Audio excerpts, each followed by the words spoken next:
is John from Heroes and Legends, and we're back with more Ixalan leaks. Now, this morning we did a video based on a photograph that was circulating around the various social media sites, which was a picture of a uncut foil sheet of Ixalan rares and mythic rares. Now, you could only make out a few cards. We talked about those cards earlier today. I'll link that video at the end if you want to check that out. But this afternoon, there's been a revised photo that's come out. Basically the same photo, but this is from a little farther back. It's not cropped. You can see more cards.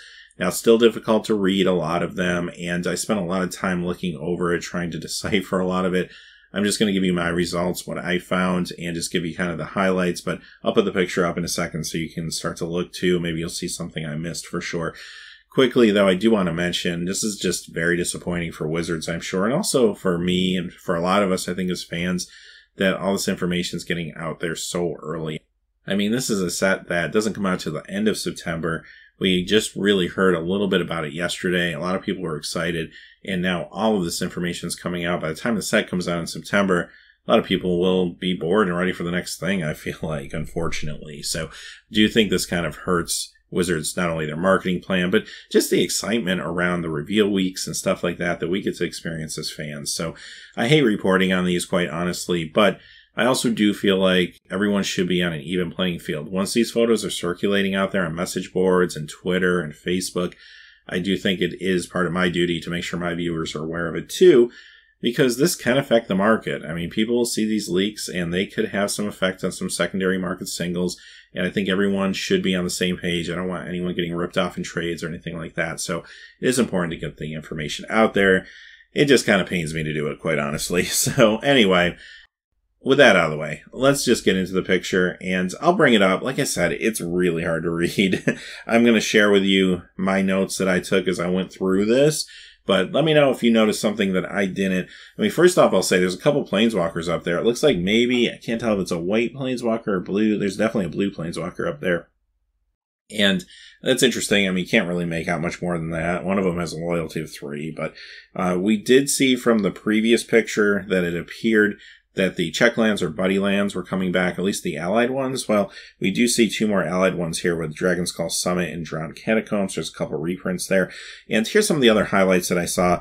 Some of these will be incomplete, but these are the ones I thought that were worth pointing out. There's Tejada, Voice of Thunder. Now, it looks like it's a green and blue card, but you can't really see the casting cost. Legendary creature Merfolk. Its power and toughness are equal to the number of cards in your hand, but you have no maximum hand size. And when this enters the battlefield, draw a card for each creature you control. So a Merfolk that comes into play and lets you draw a card based on the creatures that you have in play, that is actually pretty awesome. Now, obviously, if the casting cost is way too high, that will take a lot away from this card. But I do feel like if it's reasonable, this could be a great card in tribal Merfolk decks, maybe in a number of different formats. This is one I definitely want to learn more about as we go forward. Hostage Taker, a blue and black and 2. It's a human pirate. This one's a rare.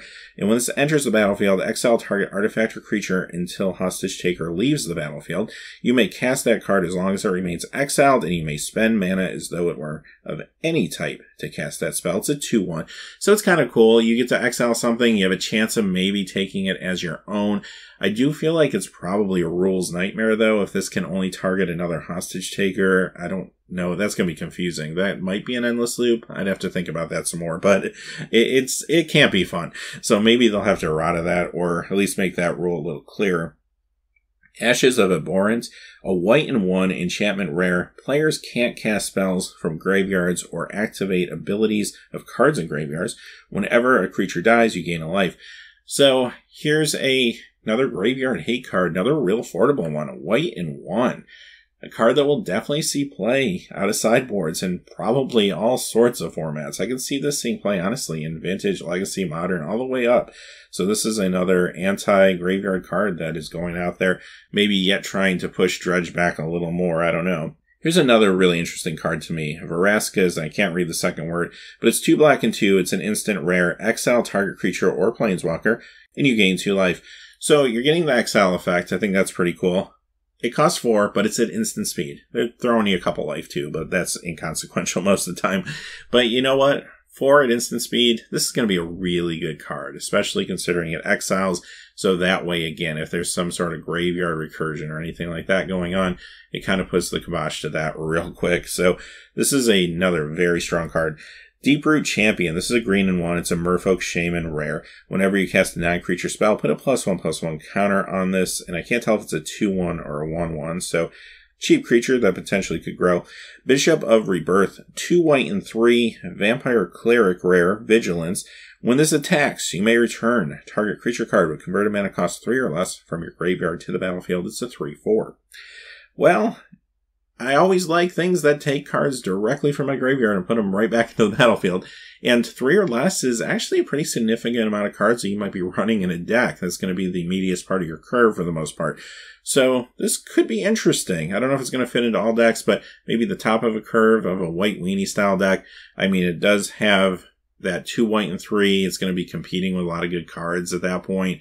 It's going to be expensive, even though we don't know what the standard format's really going to look like at the end of September into October, but it seems like an interesting card. Goring Ceratops, 2 white and 5, dinosaur rare, double strike, and when this attacks other creatures you control, gain double strike as well. Can't make out the power toughness. Of course, that will make a big difference, but something that gives everything you control double strike, maybe a good top of the end Boros card, I don't know. Dreamcaller Siren, 2 blue and 2, Siren Pirate with flash and flying. Now this can only block creatures with flying, but when this enters the battlefield, if you control another, it looks like Pirate, tap up to 2 target non-land permanents, 3/3. So a flash flyer, 3/3 for just 4. I like that already. Granted, maybe it can't block creatures on the ground, but the potential of maybe tapping a couple things down, even though it's not a freeze effect, they don't stay tapped through the next untap, but even so, defending yourself with flash or getting some big damage across in one turn could be decent. Regisaur Alpha, this is a red, green, and 3 4/4. It looks like all creatures you control have haste, or all other creatures, and it has an enter the battlefield effect, but we really can't see it. But that's one I'll be interested in learning more about. There's also a green enchantment on here that can't make out the casting cost or anything, but says whenever a creature you control becomes a target of a spell or ability an opponent controls, you can draw a card. There is something on here, it looks like Ravager, 2 black and 3, Orc Pirate Wizard, which I just like that part in general. That's the main reason I wrote down this note. But it has something in Death Touch. When this enters the battlefield, each player loses a third of their life, rounded up. It's a 4/4. We have a card that's a black and 2. It looks like something Raider or something like that. Creature Orc Pirate, and it has a mechanic called Raid. At the beginning of your end step, if you attacked with a creature this turn, reveal the top card of your library and put that card in your hand. You lose life equal to that card's converted mana cost. Can't make out power and toughness. But my assumption is Raid is something where you get an ability at the end of any turn where you attacked. So that could be interesting. It's definitely promoting a more aggressive approach. There's a card, I think it's Rowdy Crew, which if that's the case, that's a pretty awesome name. 2 red and 3. It's a pirate and something else. But it has Trample. When this enters the battlefield, draw 3 cards and discard 2 at random. If the 2 cards discarded this way share a type, it gets +1/+1 counter, actually. It's a 3/3. So maybe it comes into play as a 4/4 for 5. That's not super exciting, even with Trample. But you do get to cycle through your cards a little bit faster. Sometimes aggro decks will really appreciate that. A couple other cards real quick that I can sort of make out. There's a Bloodstain something or another. Black and 3. It's a Vampire Knight, I think, and it has Flash. And if it enters the battlefield, it will get a +1/+1 counter on it for each creature that died this turn. It's a 3/4. So there is a quasi sort of like almost like morbid. Like they're really sort of encouraging you, it looks like, to attack every turn and let creatures die and just play super aggressive. And if you do, there's bonuses, at least maybe in certain colors this is going on. And then the last one I just wanted to point out, again, can't really read it well. Drudge Scavenger or something like that. It's a green card, but you can't see the casting cost. It's a dinosaur, and whenever this enters the battlefield or attacks, you may exile target card from a graveyard. If a creature card is exiled this way, you gain 2 life. If a non-creature card is exiled this way, this will get a +1/+1 counter till end of turn. It's a 3/2. So again, more graveyard hate. I just wanted to kind of point that out. So I could see a few other little things here and there, but nothing that was coherent enough, I think, to share with you. So if you notice anything else from the picture, definitely let me know in the comments below. But at least those are my notes from what I could acquire from this photograph. It's really hard to see, but it is what it is, I guess. And like I said at the top of the video, it really is kind of sad to me that we're talking about all this stuff here in the middle of June. That's just too bad that it happened this way. So I hope Wizards can kind of get this under control. I would like to see these type of cards spoiled the right way, the fun way, when we get into the reveal weeks and stuff like that. So, kind of is what it is, I guess, for right now. And like I said, I want to make sure everyone's on the same page with this stuff, especially when it comes to picking up singles and things. Like, I have no doubt that Merfolks will probably start to increase this week in value because of these leaks. So stuff like that, I think, is important to make sure everyone's aware of. But having said that, that is what we have for now. Until next time, hey, thanks for watching. Please remember to like and subscribe, and have a great day. Hey, thanks for watching. This video is made possible by the generous support of viewers like you on Patreon. Check out the description below for links to our Patreon page as well as our Amazon affiliate store, where a small percentage of all sales will also help support the channel. Finally, if you haven't had a chance yet to subscribe, hit that subscribe button so you don't miss any new videos on Heroes and Legends. Talk to you again soon, and have a great day.